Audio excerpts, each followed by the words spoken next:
আজকে এই যে ট্রেনে আমরা জার্নি করছি না, এই ট্রেনের কোচটা কিন্তু খুবই পরিষ্কার। এইটা হচ্ছে থার্ড এসি ইকোনমি কোচ। আপনাদের ভেতরটা একটু দেখাচ্ছি, দেখুন খুবই সুন্দর, মানে পরিষ্কার পরিচ্ছন্ন, কিন্তু স্পেসটা একটু কম যাওয়া আসার যে রাস্তা। আমার সিট পড়েছে ওপরে। এখন আমি ছেড়ে বেরোচ্ছি বারাণসী জাংশন থেকে। এই জায়গাটা খুবই আমার একটা প্রিয় জায়গা। গত 2 মাস হলো এখানে আমি এসেছিলাম ঘুরতে, প্রায় 3 দিন এখানে ছিলাম।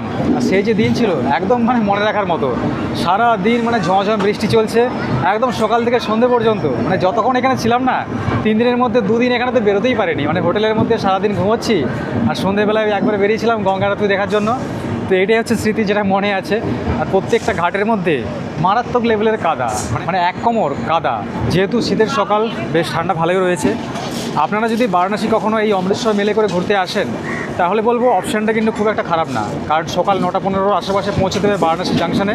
তারপর এখান থেকে একদম হোটেল নিয়ে সাইট সিন মোটামুটি শুরু। বাথরুমটা আপনাদেরকে একটু দেখাই, বেশ পরিষ্কার পরিচ্ছন্ন। এইদিকে রয়েছে বাংলা বাথরুম, ভেতরটা কিছুটা এইরকম। আর ঠিক ডান দিকে এইদিকে রয়েছে, আর এইদিকে রয়েছে একটা ওয়েস্টার্ন স্টাইলের একটা কোমোড, খুবই সুন্দর পরিষ্কার পরিচ্ছন্ন। আর এই ট্রেনে খাওয়া দাওয়ার জন্য কোনো কিন্তু অসুবিধা নেই, যেহেতু ট্রেনের মধ্যে প্যান্ট্রি কারের সুবিধা দিয়ে রেখেছে। আপনারা অনেকেই মানে মহাকুম্ভে এসেছেন, ঠিক মহাকুম্ভের মতোই শীতের এই মানে জানুয়ারি মাসের 3 তারিখ থেকে এখানে হচ্ছে মাঘ মেলা অনুষ্ঠিত হবে প্রয়াগরাজে আর কি। আর তার সাথে হচ্ছে মকর সংক্রান্তি আছে। মকর সংক্রান্তিতেও মানে একটা স্নানের যাত্রা থাকে, যার মানে একটা বড় সড়ো করে একটা হচ্ছে অনুষ্ঠান এখানে মানে হয় আর কি। তো চেষ্টা আছে, দেখি আমিও আসবো।